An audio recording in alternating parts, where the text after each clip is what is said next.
Hello friends, শুভ বিকাল। আজকে আমরা বসে আছি বাংলাদেশ লোক প্রশাসন প্রশিক্ষণ কেন্দ্রের পুকুর পাড়ে। মোটামুটি একটা দর্শনীয় জায়গা বলতে পারো তোমরা। দেখো কি সুন্দর পরিবেশ, মনোরম বাতাস, দেহ মন ঠান্ডা হয়ে যাচ্ছে।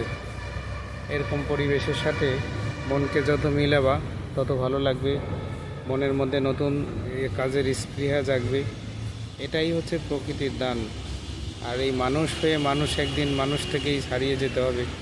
সেই অবস্থাতেই প্রত্যেকটা মানুষেরই আমাদের যেতে হবে। তো এই সুন্দর পৃথিবী, সুন্দর মায়া, সুন্দর পরিবেশ সবই যেন আসলে ধোঁয়াশার মতো বিষয়। যখন চোখ বন্ধ হয়ে যাবে এগুলো সব কল্পনায় থেকে যাবে। তো বন্ধুরা, যাই হোক, তোমরা এরকম শিকড়ের সাথে সম্পর্ক তৈরি করবা, নতুন কিছু শিখতে পারবা, নিজেকে নিয়ে অ্যানালাইসিস করতে পারবা। তো সবাই ভালো থাকো, সুস্থ থাকো, এই প্রত্যাশায় এই ভিডিও থেকে বিদায় নিচ্ছি। আল্লাহ হাফেজ।